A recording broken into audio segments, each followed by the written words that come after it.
All right, welcome back in, everybody. Fox Sports 920, The Jersey, 609-919-9200. This is the Zach Gelb Show. One of my favorite guests of all time is Mike Westhoff, the legendary special teams coordinator. Spent a lot of time in the National Football League with the Dolphins and the Jets, and he's kind enough to jump on board with us right now for a few minutes. Mike, welcome back to the show. Appreciate it, and how are you?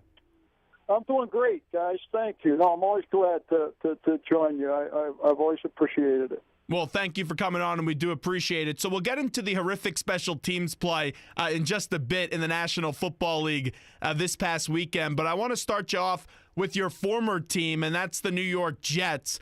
They had a bye week. Before the bye week, you saw Bryce Petty play at quarterback, and a decision I don't understand with the team that's out of it and Ryan Fitzpatrick not going to be the quarterback next year. Why wouldn't you try to go out and have Bryce Petty play for the rest of the season? In your estimation, you're around the team a lot more than I am. Why do the Jets go back to Ryan Fitzpatrick? Well, it's the question of the day. It's the question that's asked. It's certainly, I have the radio show with ESPN and the television with SNY. I'm going to be grilled on both of those outlets as to why. I'm very disappointed.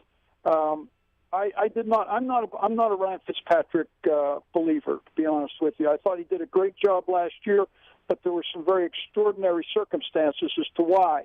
I didn't believe that it would continue, and it has not. He certainly has not. His merit has not shown that he can handle this situation right now. And they made the change. Actually, a few weeks ago, they made the move to Geno. And the move was made to Geno. He got hurt. And then Bryce Petty took over, gave him an opportunity.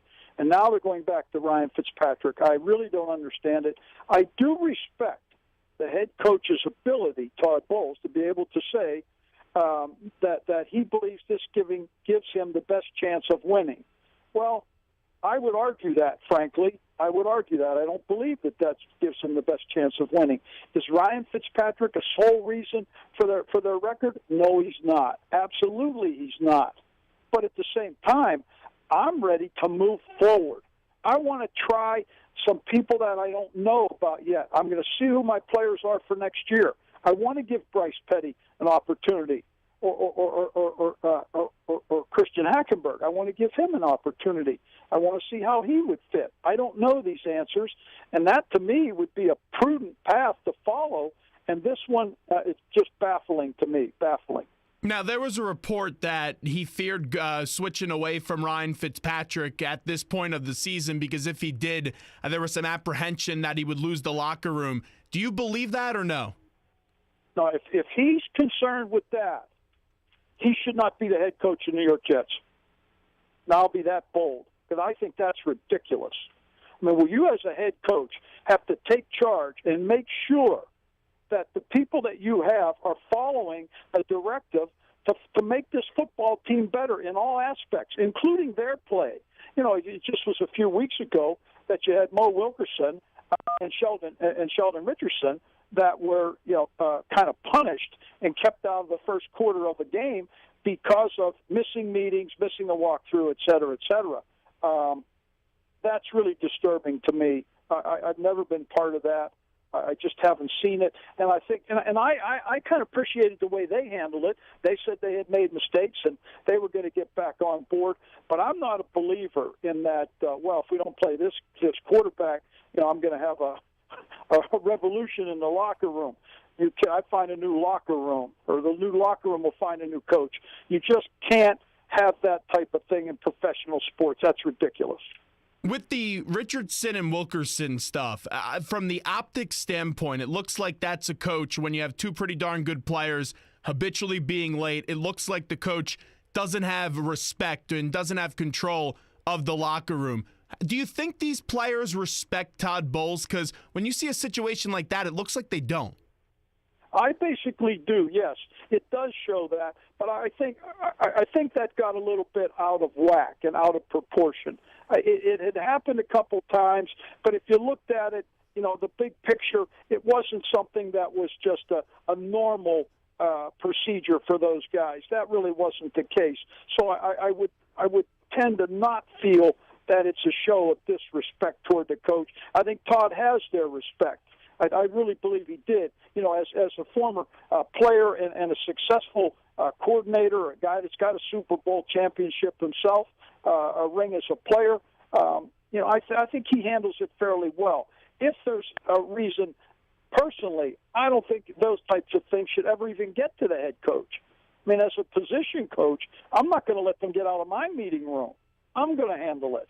And that's, I think, where it got started. So I would downplay that. I think that's a small part of the problem, and I don't think that that's a case that he has to deal with. But if you're going to have some type of locker room problem because you decide to go a direction with a quarterback, then you better get on top of that one. So let's just say if that did occur, and let's say if you were a defensive coordinator for the Jets, and you know that Richardson and also Wilkerson are consistently showing up late. As a defensive coordinator, what would you say to them, or as a coach that's been in the league for a very long time? No, I'm gonna really get after them. I mean, first of all, I'll find them. I don't care if I have to go to their home.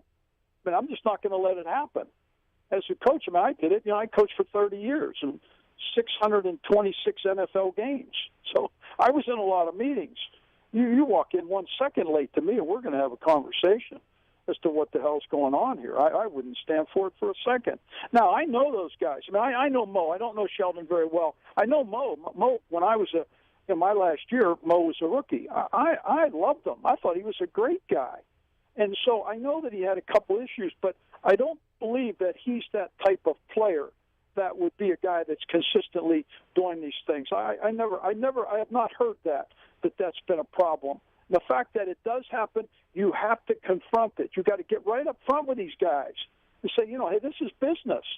You're late, you have to pay, or do whatever. However, whether it's a fine or whatever you decide to do, you have to be able to establish that type of discipline, or you're just going to have chaos. I don't believe it ever even came close to being chaotic. I do not believe that. It was a couple instances. I think they nipped the problem in the bud and moved on. So therefore, I don't think that was an issue, or really, it certainly, I think it got more publicity than it deserved. Mike Westhoff with us right now on the Zach Gelb Show. Let's get back to Bryce Petty. What type of quarterback do you think Bryce Petty is? Well, this is really a good question because I'm not sure. I know he threw for 5,000 yards at Baylor. I mean, that's not too bad. Now, they don't play the greatest defense in the world down there in that league, so that's something there. But nonetheless, he's a big guy with a very strong arm. I've been on their practice field a number of times and watched him. Now, I heard one criticism. Now, this is something that I heard kind of off the cuff, that they were a little disappointed last year in his progression that he didn't grasp the whole concept as well as they were hoping. All right, that was coming into this year. But then in training camp, he took some positive steps forward. You could easily argue that he was the New York Jets' best quarterback during the preseason games. You could easily make that argument. But then he got hurt. He hurt his shoulder, and he was banged up, and he missed some time. He was out. But I'd love to see what he can do. I know last 2 weeks ago, in the first half of the Ram game, I was impressed. He fired the ball outside the number. He hit a long bomb. Now, he missed one that he should have made, but he did not look rattled. He looked like he had control, and he did that. Now, I was very disappointed with the second half game plan. It looked like it came out of Ned in the first reader. I mean, I just didn't get it. It was very, very conservative. And so I'd love to have that question answered. You're not going to get it answered with him sitting on the bench.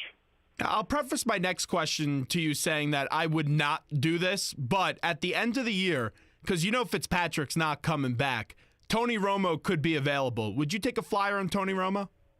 That's really an interesting question. I would love to personally see this problem resolved in the draft. I'm a draft guy. I want to get a young guy and bring him along. Frankly, if I were Tony Romo, I don't think this is the team that I would go to.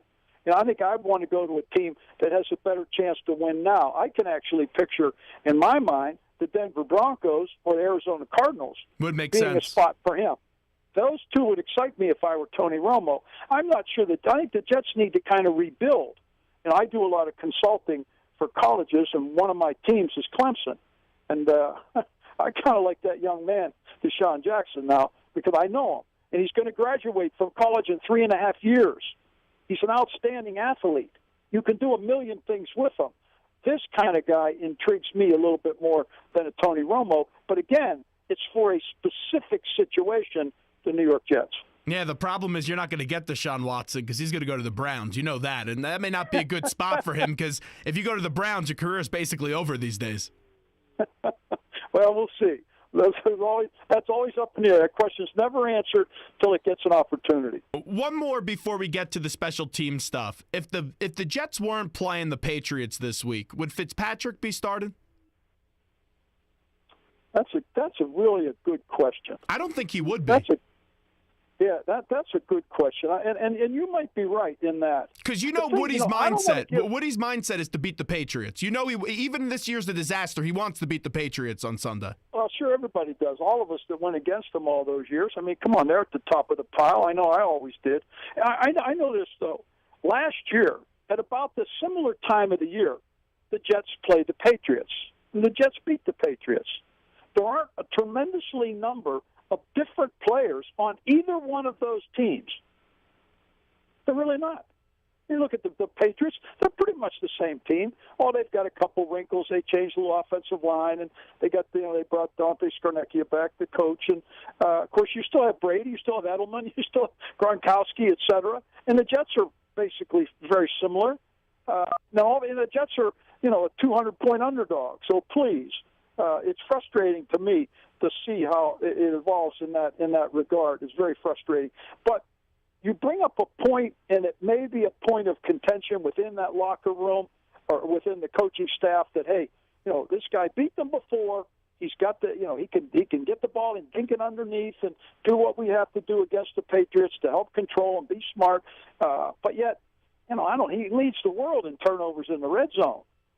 I mean, come on. And this is the type of thing that and it's not all just Ryan. I think there's some play calling and lots of things that go into all this. But you bring up a really good point, and it may well be accurate.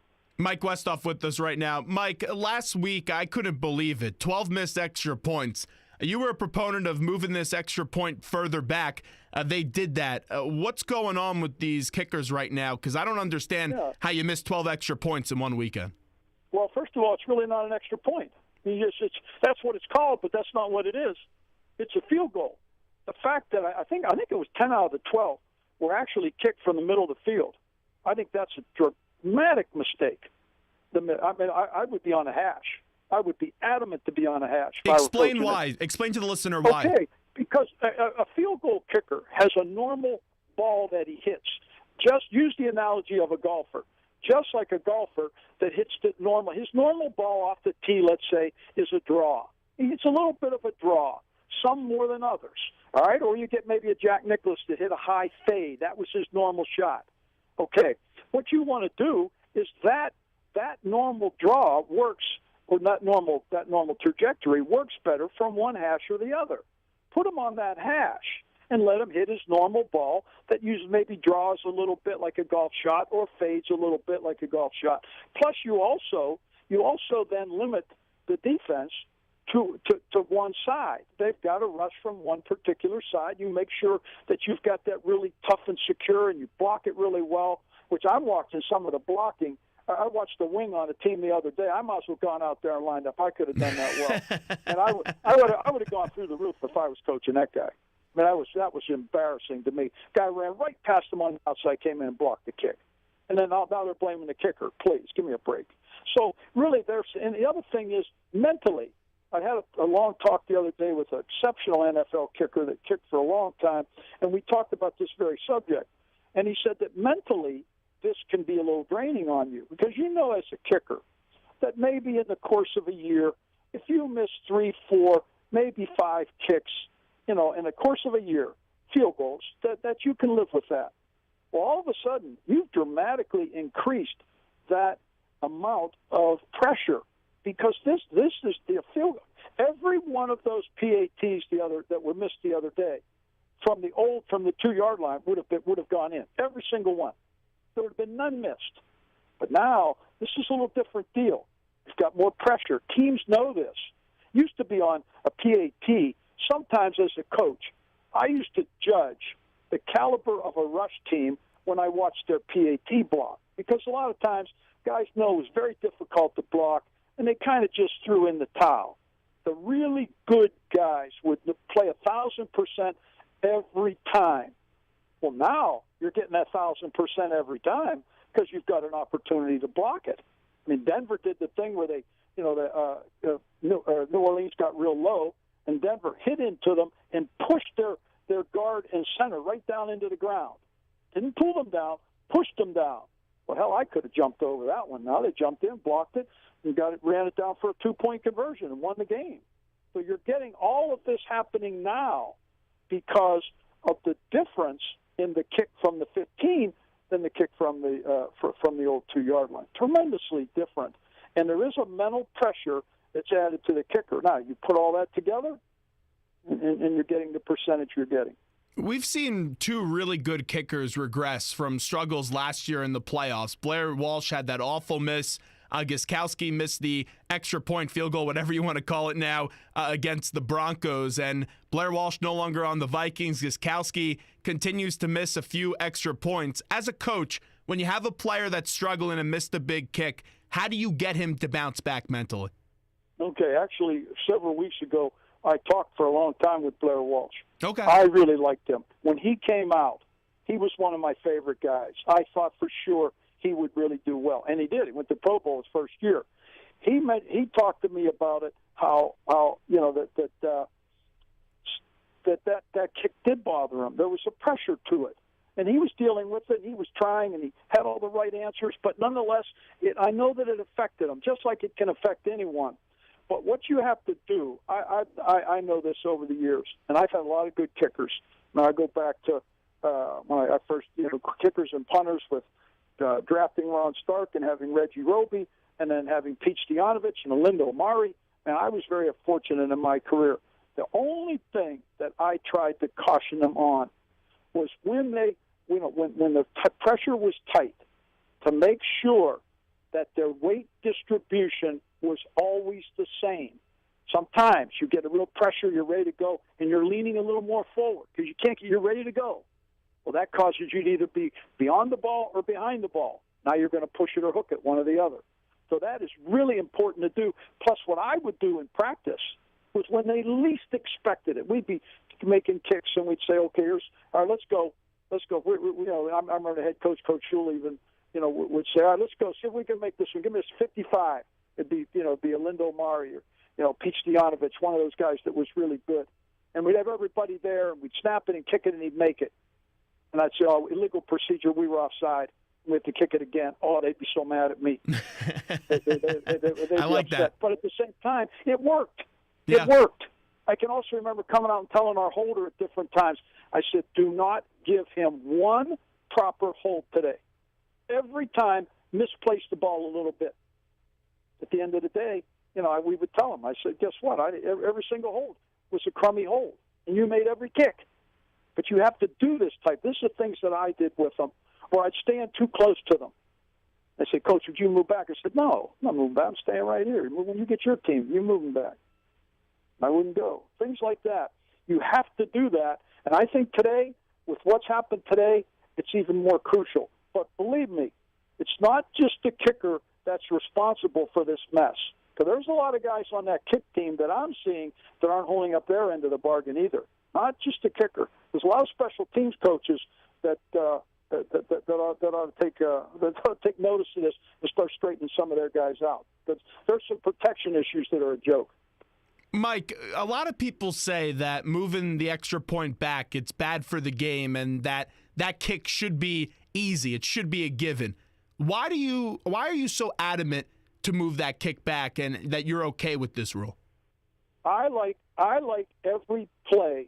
Well, here I'll tell. That's a good question. I'll tell you exactly.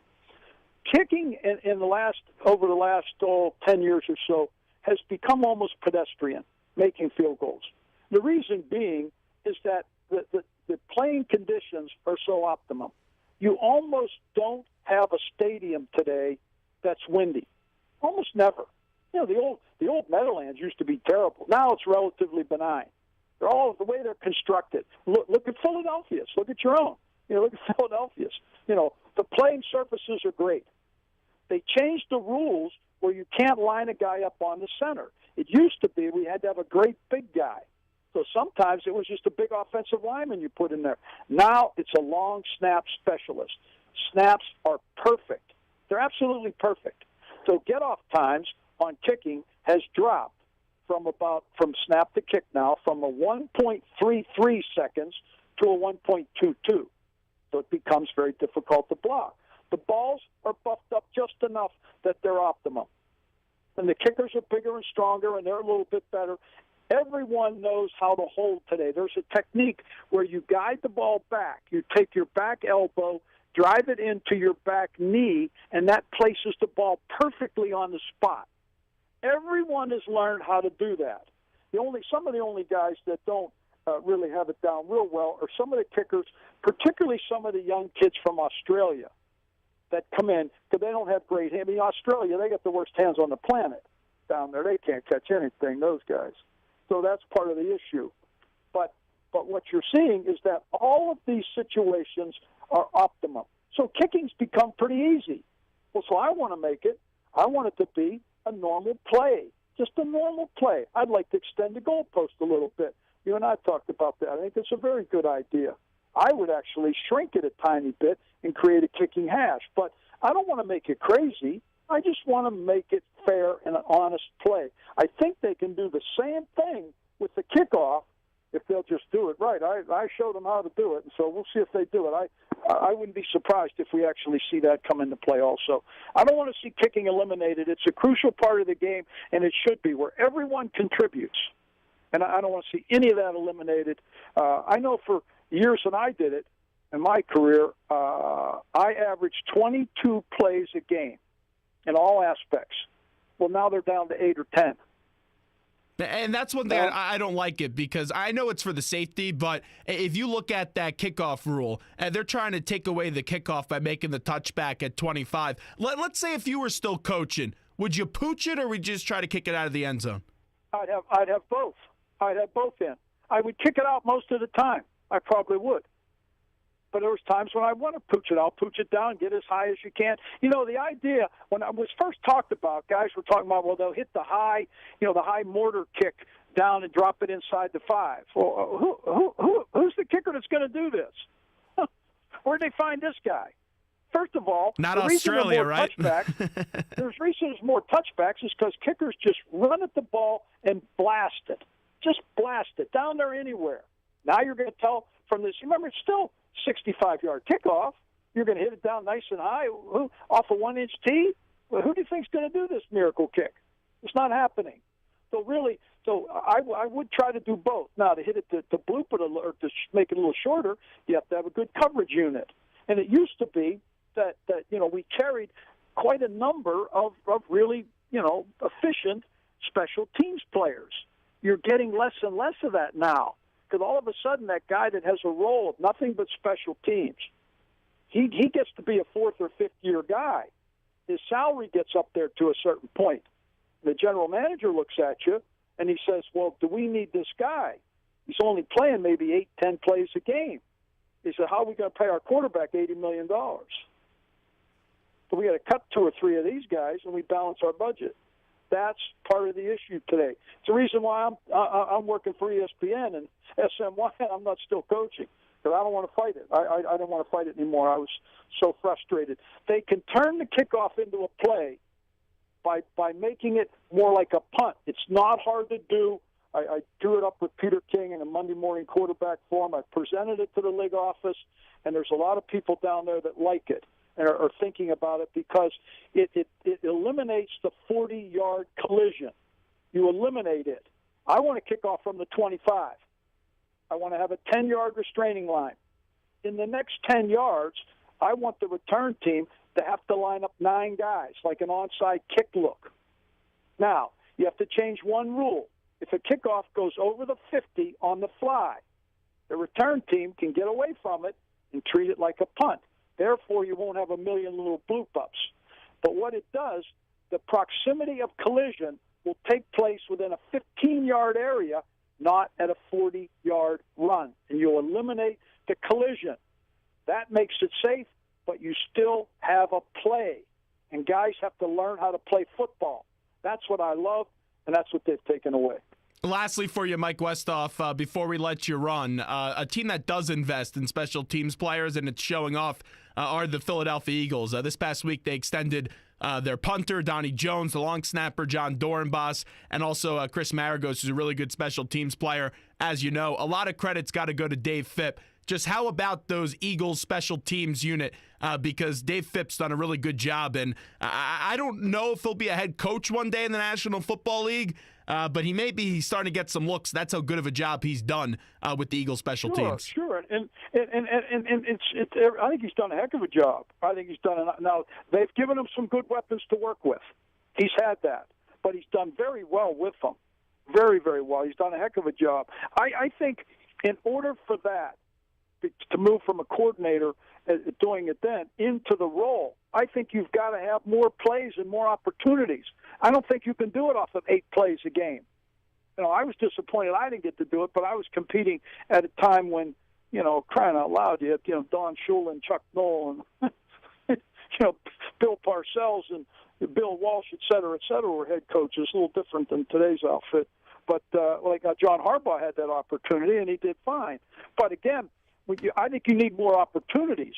And so for me, that's not going to happen for him unless they make some of these changes, and all of a sudden he's coaching 25 plays a game, not 8.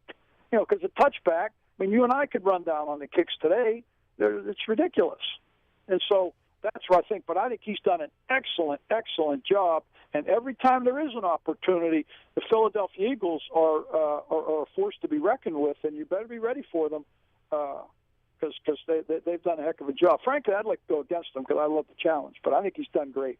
I would not be able to run down on a kickoff. I just wait, especially if it's on a Thursday with Thanksgiving coming up. Once I have a few slices of lasagna, Coach, I'm not going to be able to run down the field. I'll be puking on the sideline. I hope you're all right, though. We'll give you one shot. Trust me, now we're going to make sure we got the wind at our back and we can kick it out. I have a defensive lineman body. But, Coach, have a great weekend. Have a good Thanksgiving. We appreciate your insight as always. Thank you. You too.